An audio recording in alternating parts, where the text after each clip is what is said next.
So I'm at Westchester Park in Los Angeles, California, home of the annual George Washington Preparatory High School Alumni Picnic. Um, and I was like, before I even leave this parking lot, I need to record my thoughts. I'm not even gonna hook up my lipstick. I'm looking at my lips. They dry as hell. This is how I look coming out of this place, and this is how I'm gonna look doing this video. So I just have to say, it's probably a couple thousand black people in this place, black men and women of all walks of life. I mean, we all started from the bottom, now we here. I mean, people of all different backgrounds, many educators in this place. um you had the hood folks, you had the former gang bangers. I don't know if they still gang banging, but some of them 50, 60, 70 years old, but they in this place. Class of the 1960s in this place, had their little banners, had their little t-shirts. um it was just so good to see so many of my people getting along so well and just loving each other. Folks playing dominoes, playing spades, um, just giving hugs and showing love. Folks sitting on blankets, just shooting the breeze, talking. Folks brought all kind of drinks to the park, and all kind of stuff to smoke. I've smelled so many aromas up in this place, and I'm sure I got a contact. I ain't never smoked weed before. I don't really know what it feels like to have a contact, but I'm like, if there is such a thing, I probably should have got one today because there was so much weed smoke in the air. This is an open air park, but there was so much weed smoke in the air. I mean, some folks had regular weed. They had like regular joints. I mean, some of them had blunts. Most of them had blunts. But it was nothing but love. Folks eating, folks barbecuing, folks that got here early in the morning, set up tents. It was folks selling merchandise, folks selling peach cobbler, but nothing but love. The police didn't have to be called, not even once. And no surprise for me, like what you see in the media. I mean, don't believe the hype. What you see in the media about black people is like, we don't know how to get along. We don't know how to have a good time without the police being involved. Yeah, we do. But CNN wasn't here to see it. ABC wasn't here to see it. Fox News definitely was not in the building today. At a moment, I walked across the street to go get a taco from the taco stand, and I heard a siren, and I was not worried, not one bit. I was like, I know that siren is not coming from Westchester Park or on its way to Westchester Park, because nothing but peace in this place. And I saw so many people that I haven't seen in years, and everybody's so supportive of each other and just loving on each other. Folks have been following each other on Facebook. A lot of people follow me on Facebook and are like, I saw you traveling from Memphis, and I saw you, and wasn't you just in Canada? And, folks are just showing me so much love, but showing each other so much love. And I'm like, these are my people. I felt so at home. I sat my purse down for over an hour, didn't even think about having to keep an eye on it, because I know these are my people.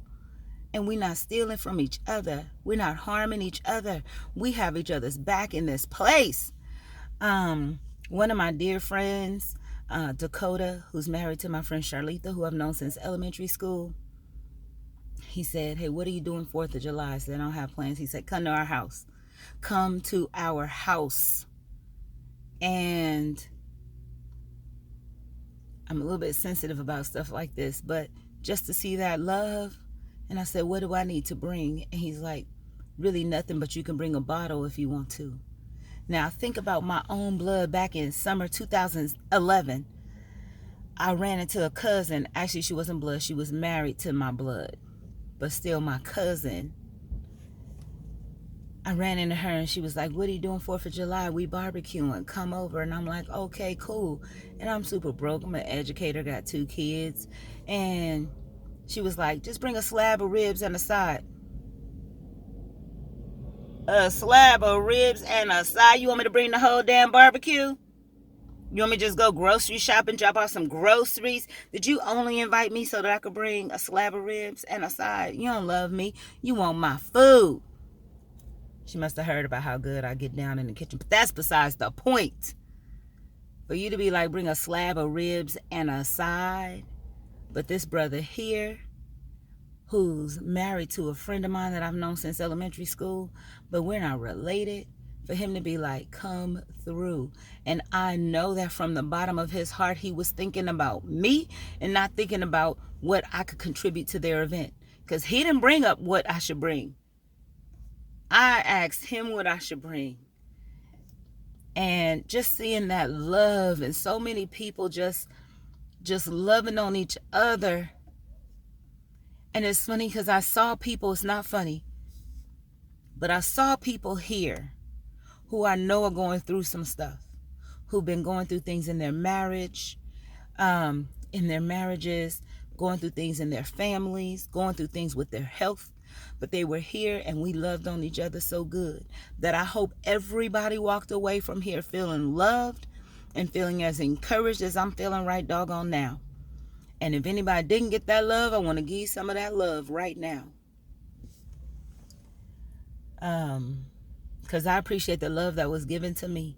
I just moved back to Los Angeles and I heard so many people say welcome back that I felt welcome. And these are not people I'm going to run into on the street every day. Especially now that I live in the valley. Probably won't run into them at the grocery store. I don't know if anybody that I ran into or talked to today lives in the valley. But there was just so much love and so much peace and so much joy in this place. I was like, man, I wish we could have a picnic like this all the time. I'm never so encouraged as I am right now. And the people who could do it are these folks that grew up in the hood with me of South Central Los Angeles. Went to George Washington Preparatory High School.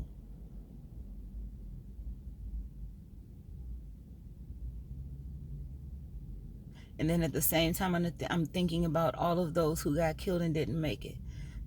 Those who got shot in drive-bys, didn't make it out of high school. Some folks that I went to elementary school with and some folks that I've known since before elementary did not get to, they're not here at this picnic because they got killed before they even got to graduate high school. And there were people with shirts on that said fallen generals. And they had names listed because so much love and you are not forgotten. Like the people who have gone on before us are still not forgotten. And I'm just so thankful to be a part of an organization like this, of people who make sure that every year we have this alumni picnic. I hope I don't ever miss it again. But, you know, motorcycles just drove by and I was thinking about all the motorcycles I saw lined up. We had the biker boys in this building.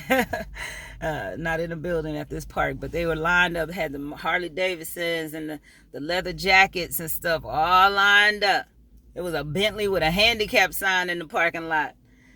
Some convertibles, some like all kinds of cars, and then you had the cars with the front fender like hooked on with a wire hanger. I didn't even know they still made wire hangers. So I saw somebody drive through the parking lot with one of them holding their car together, but that's all right, they're here. And I love them just the same. And I'm just so happy to be here. I'm so happy. I'm so proud of my people. Y'all just don't know I'm proud of my people. These are my doggone people.